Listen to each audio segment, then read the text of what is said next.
Hi, I wanted to come on just to share a quick video tonight about something I'm learning. And I'm making my way through Atomic Habits by James Clear. And then at work, I'm also listening to an audiobook by Lynn Twist called The Soul of Money.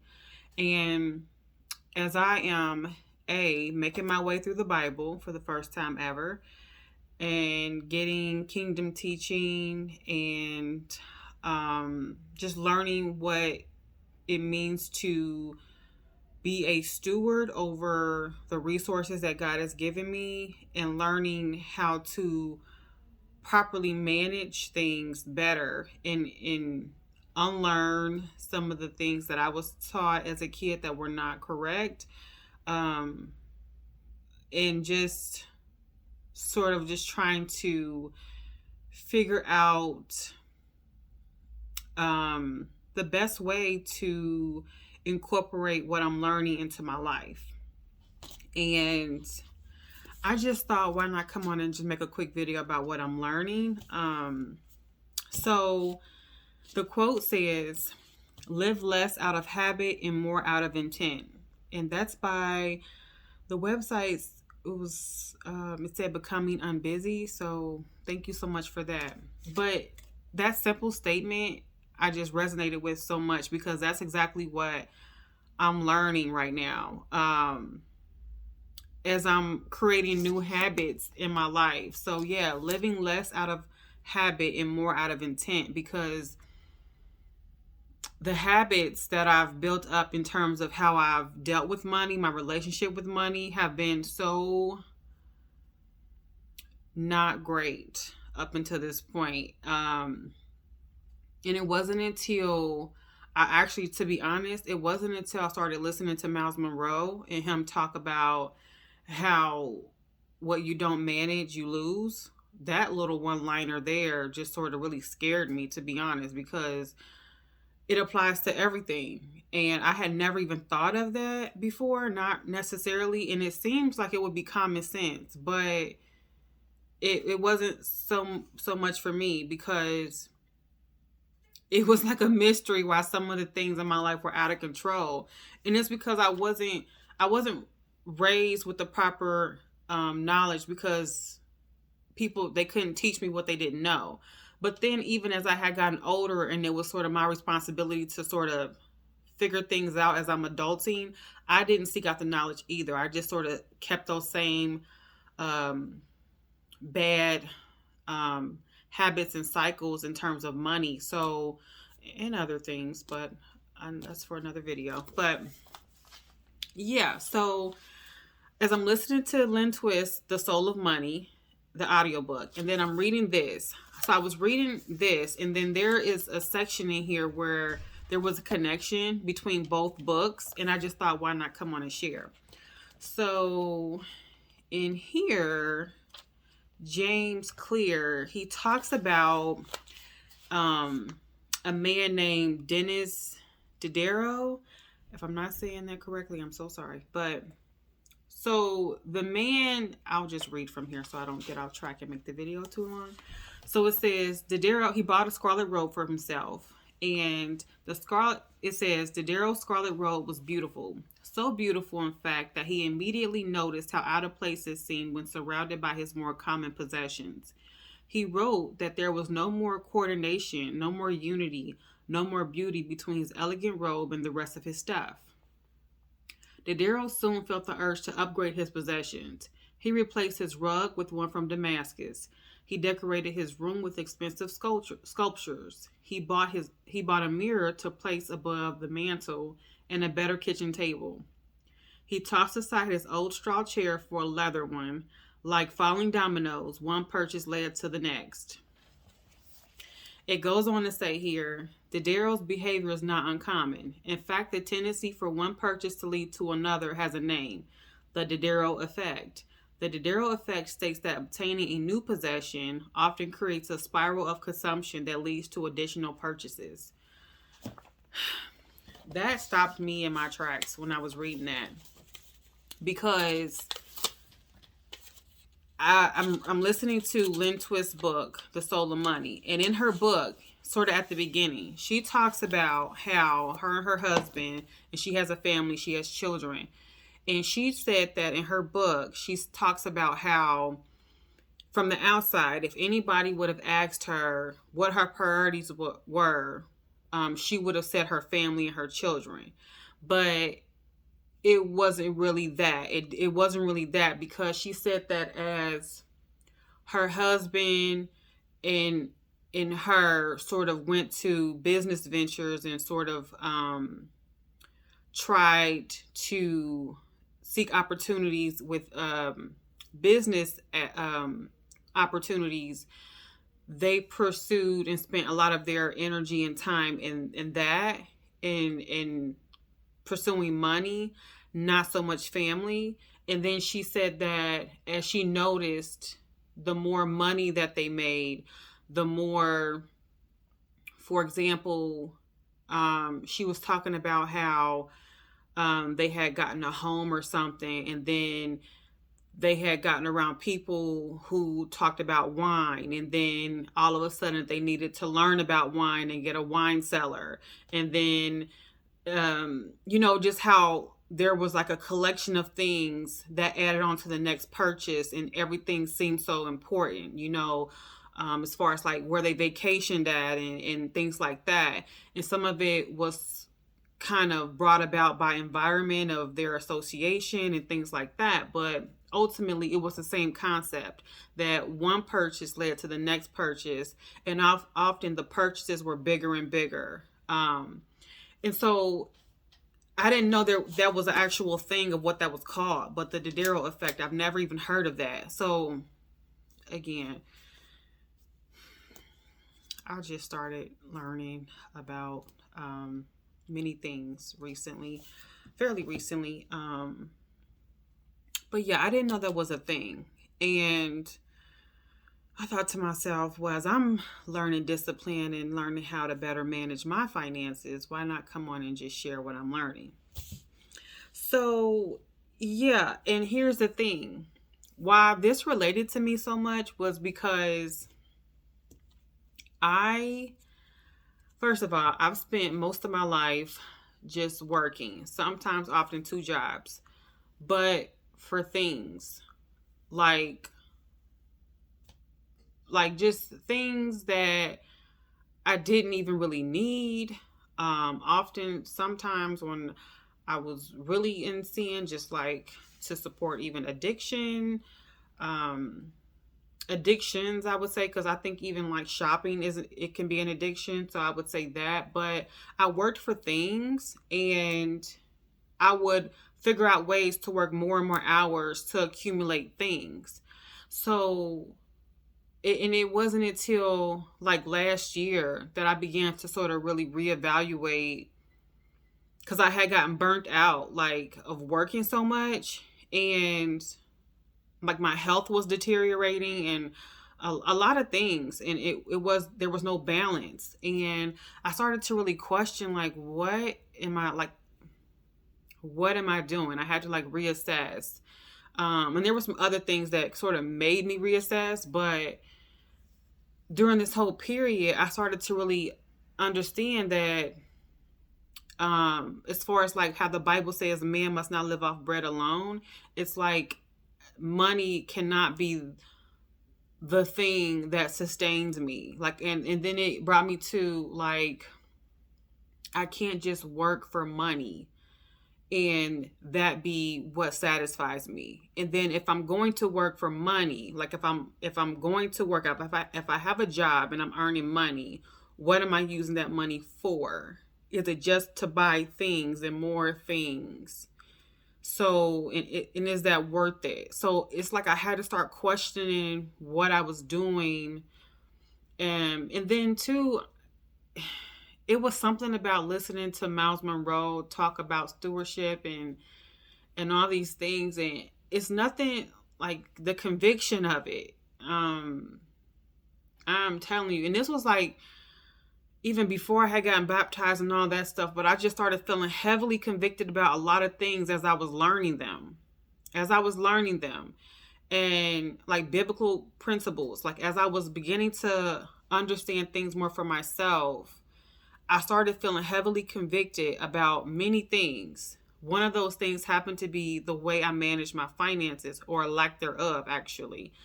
And he was just, talking about a lot of people, how they get a paycheck and they can't account for where it all goes. And then when it's time to give tithes, they don't even give tithes, or they spend all their money on material things, their hair, their outfit, and all these things, and they only give like a few bucks to tithes or offerings. And so, like, things like that, I just started to feel very convicted about, to be honest. And I was just like, well, as I started like getting paper and pen, and started doing my own budget, it's like, can I account for my own resources and where I'm spending my own money? And so I started actually, initially on my financial journey here, I started actually saving all of my receipts from stores that I would purchase something at. Like, I would save all of my receipts and paper clip them, and at the end of the month,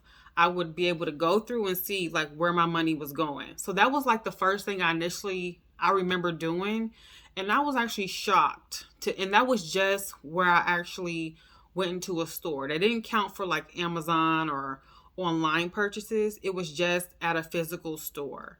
And I was pretty shocked at where I was spending my money at and how much.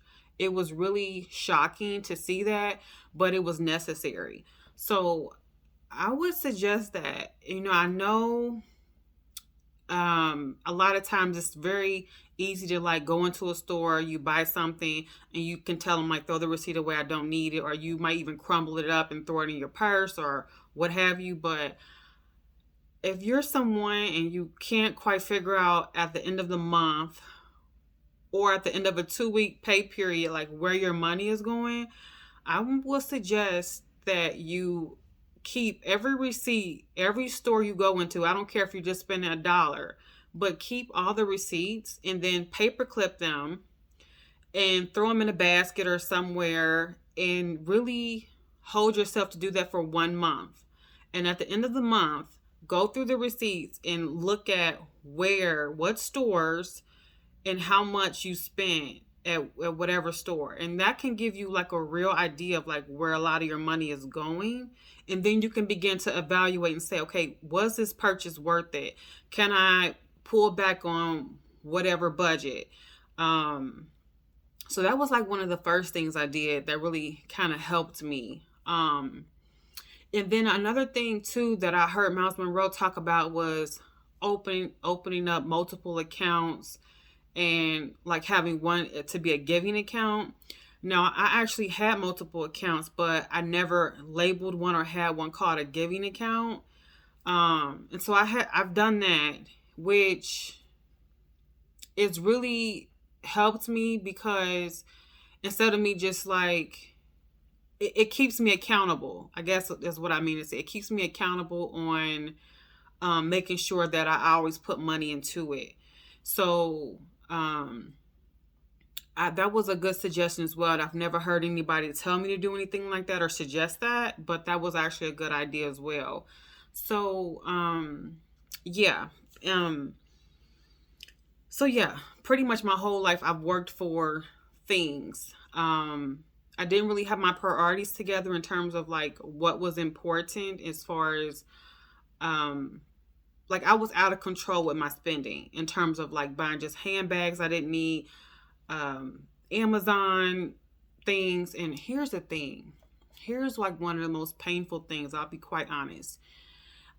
There's something in me that feels like the word budget and Amazon, it doesn't go together. Like, it doesn't make sense to me how those two things relate. I just feel like that. So I'm working my way through those type of feelings, because I'm learning, and I don't want to learn the hard way anymore. I'm sort of over that in my life right now. But yeah, I just feel like it's not fair. Like, the word budget and Amazon Prime, it doesn't go together. So yeah, that's my bit about that. But I'm getting through it. I'm getting through it. So, yeah. Okay, so anyway, the the Dodero effect. And here's the thing.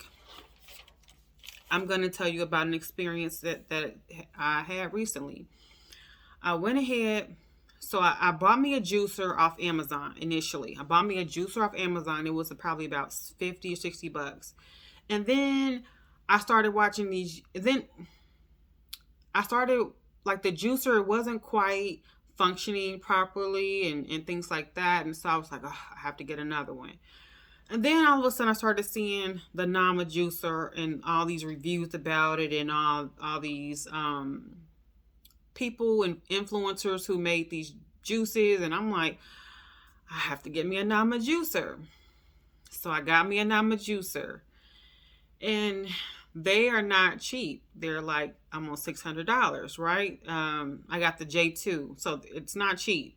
And I never in a million years would I have thought that I would be a person who would buy a $600 juicer. However, I did it. And then I said, but my way of thinking about it was like, okay, I'm on my health journey here. I've changed my diet. I'm changing my diet even more. And there's even discipline that comes along with that. So my whole life here over the past year and a half, 2 years has been about disciplining myself in multiple ways. But anywho, so it's like, okay, I bought the juicer. My way of thinking about that was like, oh, okay, well, it's an investment in my health, which it is because, it's helped me in terms of getting my nutrients and, you can store up juices for like 3 days. And so, fine. That was my way of thinking about that and reasoning that out. Okay. And then, I got the juicer. And then lo and behold, I have 1,001 glass mason jars on my shelf in my kitchen. I have so many. But of course, when the juicer came, I was like, okay, I have to get me some cute glasses, some cute jars to put my juices in, to store my juices in. But it's like I had glass jars to do it, but it's still, what did I do? I went on Amazon to buy me some cute glass jars. They were like $30, but which is probably not a lot of money to many people, but that was $30 I could have saved because I didn't need them. I had mason glass jars that would have served the same purpose. So I didn't need them. But it was like the Nama juicer led me to think, okay, I needed new jars to juice. And then it's like it was an unnecessary purchase. And so I give you another example. I got another car a few months ago. And of course, after I got the car, what did I do? I went on Amazon to look at all the little accessories I would like, cute cup holder things and all these things to go in the car. And I started to put them in my Amazon cart, but I stopped myself this time. I actually didn't buy anything. I didn't buy one thing for my car, not one accessory, not one thing for my car. And I still haven't. I'm very proud for not doing that. I stopped myself. And it's because I said to myself, I don't need it. I don't need it. And it's so true. I don't need it. I mean, it's like that's the biggest lesson I've had to learn as far as like dealing with my finances and getting my spending under control. Is really just that basic question, is this something that I need? And when I really sit down with myself and ask myself looking at my potential purchase here in my cart or whatever I'm thinking about buying, it's like, do I really need this? And then my next question is, it's like, do I have something already in my house or that I've already purchased, that I already have, that can serve the same purpose? And so for me, those mason jars, that was a prime example. I had something that I could have already used, but no, I had to get a different drinking glass. And so that was like an unnecessary purchase. So it's like, that would be my next point of it. Advice would be to like really say like, okay, if you're thinking about buying something, whether you're at a store or you got your phone in your hand and you're you got a cart going on some website. It's like, do you really need this item? And it's not like a cute need of like, I have to have this shirt, or it's like, do you really need this item? And here's the thing, it's like, if you want to buy something for like an occasion, a special occasion or something like that coming up or something like that, okay.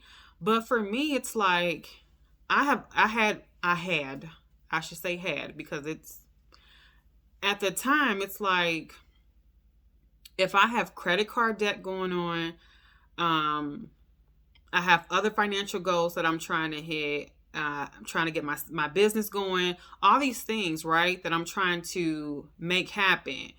I had to start reevaluating where my extra money was going, because it's the habit that I had built up was constantly spending more than what I made, which is why I ended up in credit card debt. So one of my goals this year was to pay off all my credit cards. I've already done that. So the goal is to not get back in debt. The goal is to stay out of credit card debt and to build my financial reserves, right? So I really have to be disciplined with asking myself, okay, is this a purchase I really need? Do I have something that I can use that is similar? Like, do I need to buy this? And so, and then also keeping my receipts from purchases. So that was like kind of my first points of like how I started this journey here. And then it was like, okay, once I started to be able to control myself in terms of like not hitting the purchase button for things that I absolutely didn't need, then I said, oh, and then I was able to see my savings sort of accumulate. I said, okay, well, this is going to work. This is working. So I would suggest that. And here's the thing too. I won't make this video too long, but I just want to share a couple of points. So if I'm looking down, it's because I have written some things down I don't want to forget. And so the next question that I would say, and I had to start asking myself, is like, am I working for things? Like, why am I working for things? That was like one of my other things I had to ask myself, because what started to happen was I noticed that as I was getting more burnt out at work, and then I would like have physical things and things that I wanted to buy, I stopped and I started to ask myself, is this potential purchase here that I want to buy, is this worth X amount of hours at work? And I'm saying this in terms of if you're someone who works a regular job, like a 9-to-5 or something like that, or whatever, but you literally trade your time for money. If you have a source of income that you do that, one of the things that helped me be able to better track and keep a lid on my finances was to start asking myself that, is this purchase here worth X amount of hours I would be working at my job? I had to ask myself. And once I started to do that, I was like, it made me really reevaluate more, because here's the thing. After like working so many hours and working for things, it becomes a burnout point, because sometimes you work so much where you're not able to enjoy the things, and then you can't even enjoy time with your family, and then you're sacrificing family and friendships and other areas of your life for work to buy things. So there's a consequence behind that, and I'm not willing to do that anymore and make those sort of sacrifices. No, I'm not willing to do that anymore. And so as I started to learn more about what I actually need, and that quote from Munroe, that like, if you don't, like, what you don't manage, you lose. Those sort of things sort of like started to put me in a right mental space to start to get my act together and rethinking of how I was like spending my money, because I also came to understand too that I was like selfishness of I mean, as I had said in other videos, like I had never attended church really or anything like that, but it's like I would give to like people on the street and buy things for people who were experiencing some sort of challenges and things like that. But like tithing regularly and like committing to that, no, I had never done that. I had never attempted to start a business before either, so that's something I'm now doing. And so as I'm learning now to like put my financial resources into things that will either give me a return or are in alignment with my soul, like my core values and beliefs, that is what makes it more meaningful. So it's like changing from working from things and material possessions to focusing on allocating my resources to go towards something for my future or to a cause that I'm passionate about, or to helping someone or giving, even into books. Like this is a bookshelf. I can't see all the books there, but I have books everywhere in my room. And so it's like pouring my resources into things that fulfill me, because the material things are not a fulfillment for me, is what I'm understanding now. And it took me 36 years to get that. And I'm not really proud to say that, but that's the truth. It took me 36 years to really understand that material things are not going to fulfill me. It's not something that satisfies me. And working so much to get another handbag or clothes and all that, it doesn't move the needle at all on like who I am as a person. Like it doesn't add any value to me as a person. So I had to start really figuring out who I am and what I value and what matters to me. And when I came to start understanding that the material things don't, is when I began to start to restructure my finances. So in a couple of other videos, I talked about like how my son is teaching me, how I'm learning a lot through my son. And as I'm learning, it's my responsibility to sort of teach him as I'm learning, as I'm relearning the things that I should have already known. But it's important that I pass along what I know to him so he doesn't repeat some of my errors and my mistakes. So what I did was I bought him a ATM machine for his room. It's just like a savings ATM machine. So I'll give him an allowance and he'll put it in the machine. So now, like I used to be the kind of parent that would go into the store and just buy him whatever he wanted when he went in, because kids, every time you go into a store, they want something. But I used to be the parent that would like buy him something just to avoid the meltdown and the tantrum in the store. I used to be like that. And so that would be my other thing too, really quickly. It's like set boundaries with the children, because they will wreck your finances if you allow them. They don't know. They don't even care. They just want what they want. So that was my thing too, having to like set boundaries with him and start teaching him about money and like where it comes from. Because I can remember like us going to the store and he would see me hand the cashier my card. And he was like, well, Mom, all you have to do is just give me your card so I can get this toy. And I had to explain to him like, okay, this card is attached to a bank account where my money is, and Mom has to work for that money. So I'm giving them a card, but Mom is also giving them money. Like he didn't understand that. He just thought like it was this plastic thing that just paid for everything. He didn't know it was attached to a bank account that had money in it. And then now, most of the time when we go into the store, usually I'm saying no. If he asks me for something, I'm saying no automatically. But then there's sometimes I'll say, okay, well, do you want to get this thing? If he asks me for something, I'll say, are you sure you want to get this? And I'll say, well, look at the tag. How much is it? He's 6. He's 6. He's just now learning, like his math and stuff is improving and all these things, right?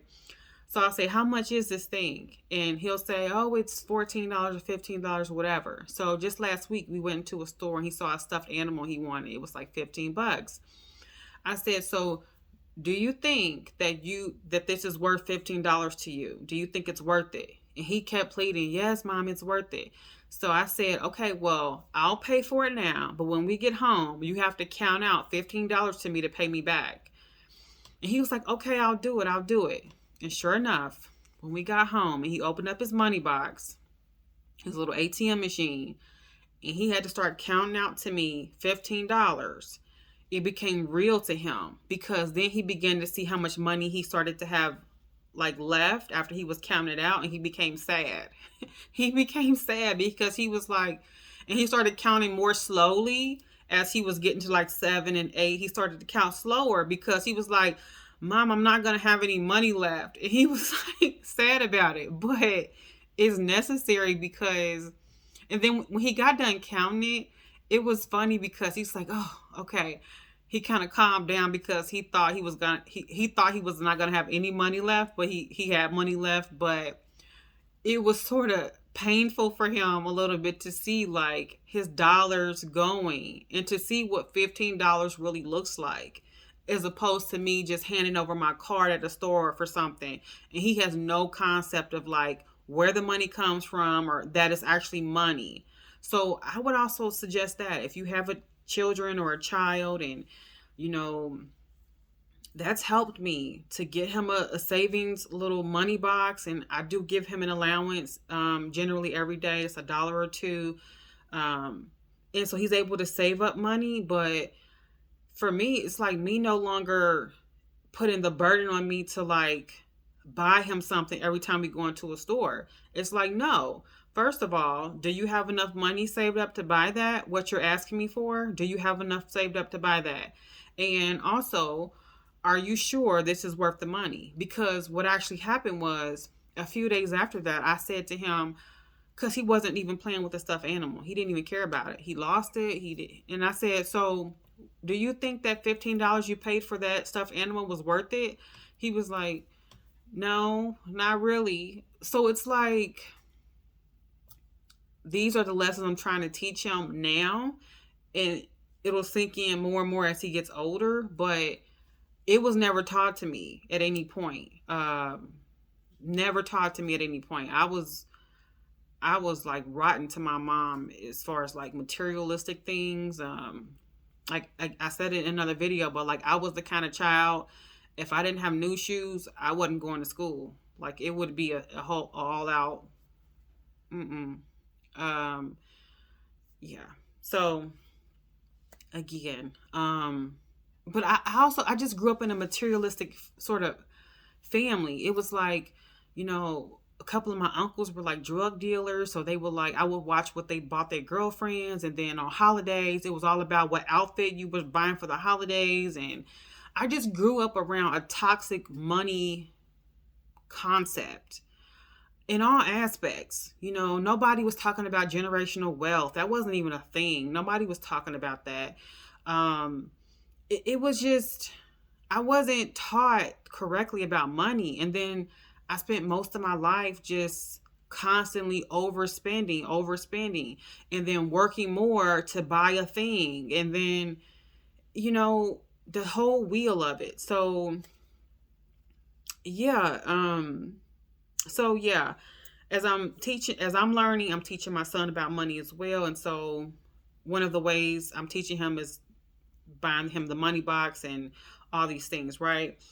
And then also paying cash. I think Dave Ramsey talks about this, maybe in his Financial Peace University. I'm not sure, but paying cash, when you pay cash for something, or when you just set cash aside for something, for all your like extra expenses as you go from store to store throughout your pay periods, it makes it more real, as opposed to like giving a card. Now I don't really stick to that rule. That's not really practical for me. It's not really practical for me, so I didn't do that. But that might work for a lot of people. I did find interesting the envelope system and how a lot of people save money like that. Now I did start doing that because I actually like that idea because it's like invisible money that I don't even like consider. And that's also what's helped me sort of save money and that I don't think about it. So I bought like one of those, what is it? Um, Folder, like money folder things. I'm not sure what they're called. Anywho, but it's like divided up into sections. And then, what I would do is take cash out, put it in each section, and then forget about it.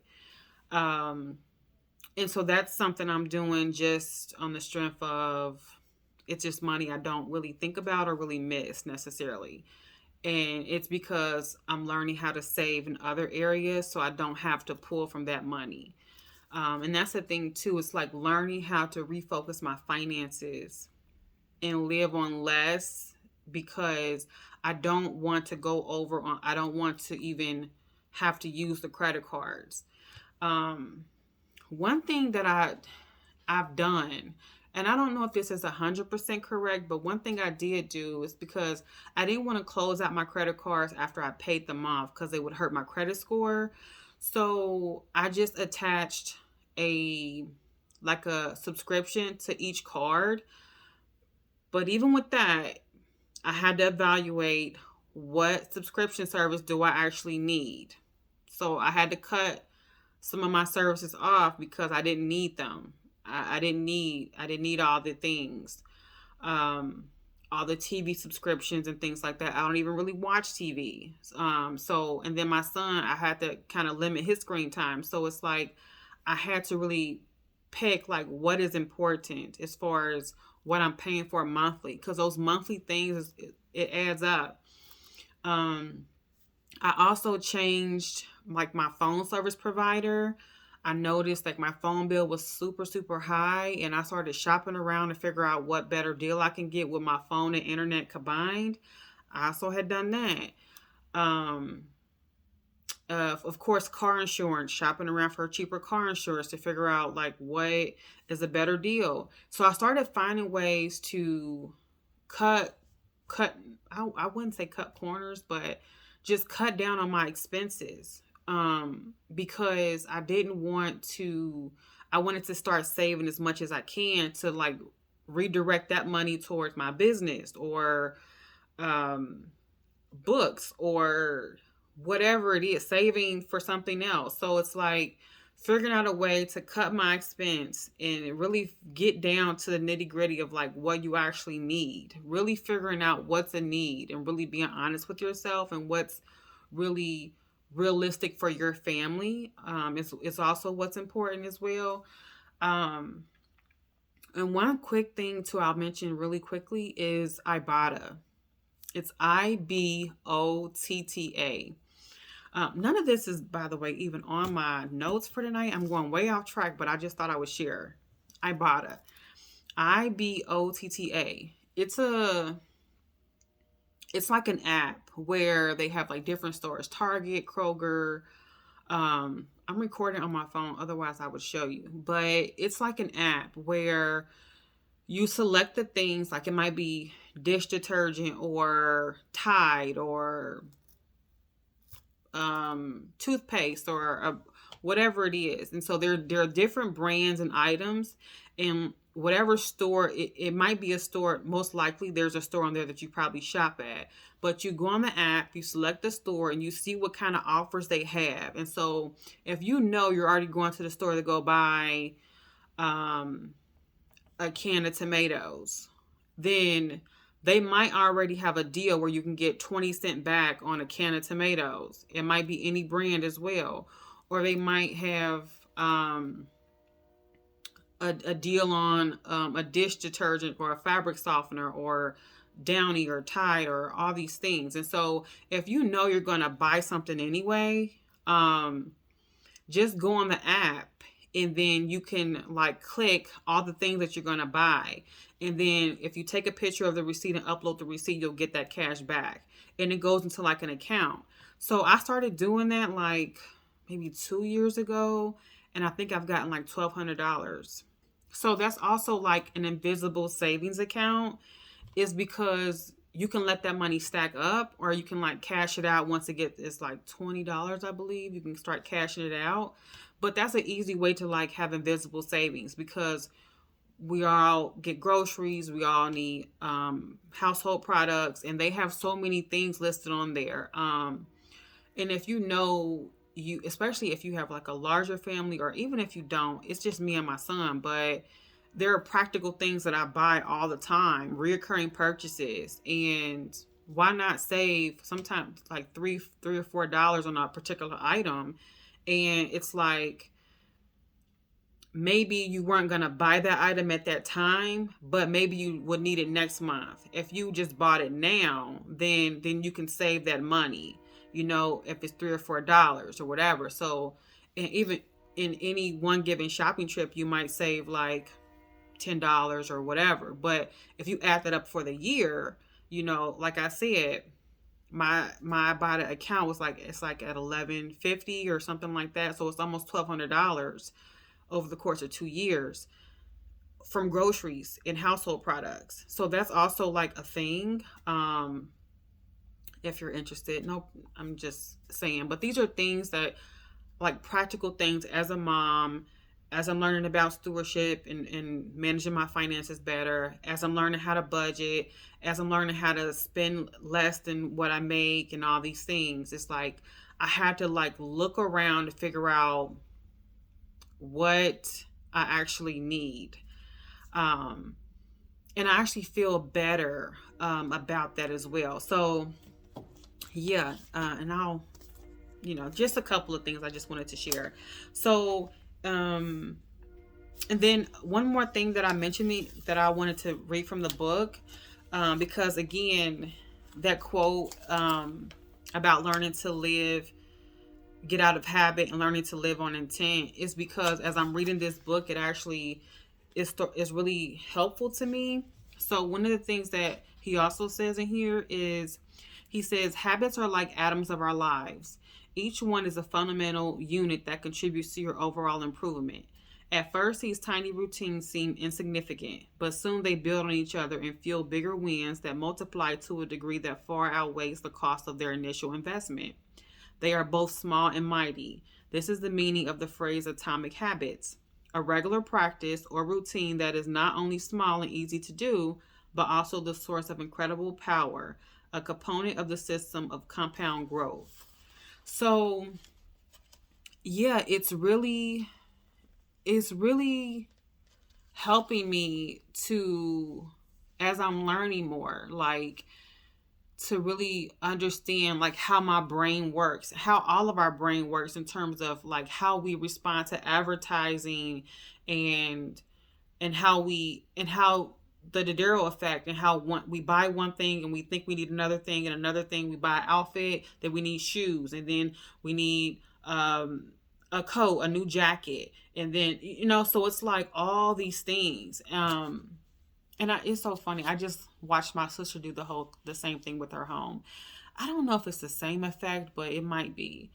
Like, I don't know. Like redoing your house, it's like you get new blinds, and then you want to get new curtains, and then you want to get a new rug, and then you need a new furniture set, and then you need a new kitchen table. And then so it's like a whole thing. And it's like, did you really need all these things? I don't know. It's like really questioning. I think that's the whole point, is really starting to just get it on the table and make it conscious, because it's like bringing the unconscious choices conscious, so you can actually put them out there to see, like, okay, and be aware, because you can't really, deal with something if you're not aware of it. So it's like really bringing it into an awareness space to feel like, okay, do I really need this? And then once you're noticing like, okay, I'm spending a lot of money on things. Do I need these things that I'm buying? And then it's like, you might begin to start asking yourself, well, why do I feel so tired? Why am I working so hard? And then it's like, especially if you're somebody who's like working really, really hard, but then you feel like you still can't save money, that's really a rude awakening, because then you're like, at some point, it comes to a point where you're like, okay, where is my money going? Where is it going? And I'm telling you, this is like kind of how I started out with my journey here, on my financial journey. And, it's it's been helpful to me. It's been very, very helpful to me. So yeah, and then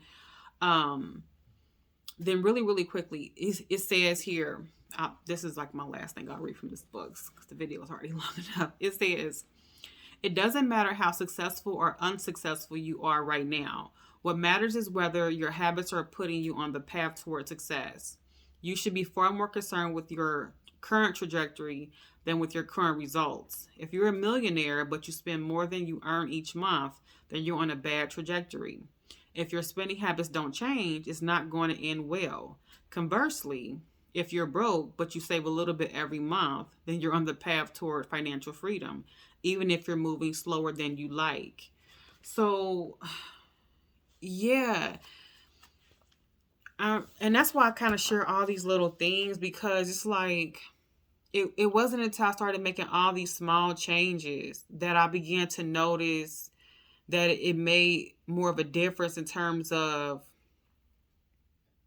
my actual relationship with money. And I noticed that it wasn't leaving me so quickly, from when I got it, and then it's like I also felt better in terms of how I was spending it. Like tithing, like giving more, like contributing to my mental health. Um, and really, setting boundaries. And it's like I actually feel better about that. And I don't have anxiety so much when it comes to thinking about finances or doing my budget. I used to get so much anxiety about doing a budget. And I think I just shied away from it because I was like, oh, well, it doesn't even matter because I just will spend what I need to spend. And, but it was like constantly out of control. Like, and I don't recommend that, because having like that constant state of anxiety is like no way to live. Um, it is not. So, and it's like I was having anxiety about overspending, and a lot of the overspending was on things I didn't need too.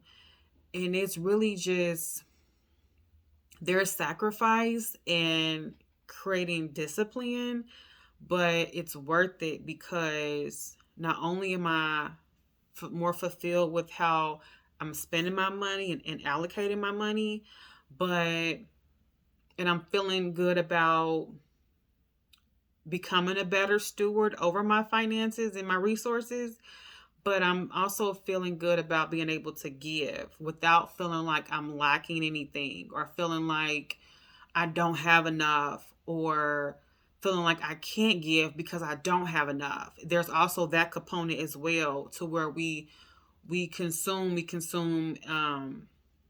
but we feel like we never have enough, so then we don't give.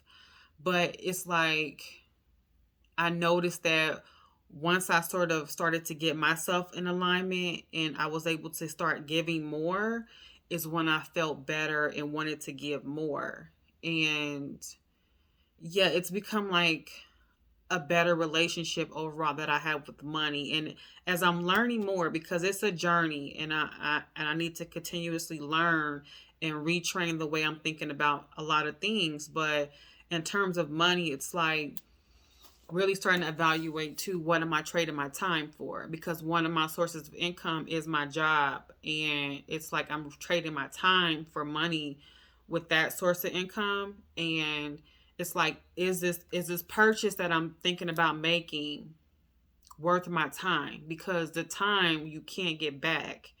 You can't get the time back. So, when people say time is money, yeah, that only that only that doesn't fit for like a situation where you are trading your time for money, because it's like you can't get your time back. You can't get the time back. So it, to evaluate where your resources are going is so important. So yeah, the book Atomic Habits by James Clear. James Clear is what I'm reading right now. And then I'm listening to The Soul of Money by Lynn Twist. And I'll make a part two because I didn't really get to anything really much that was on my notes here. So I'll make a part two. But yeah, I just thought I would like share just a few things that I'm learning. So yeah, thank you so much for listening, and I will talk to you in the next video.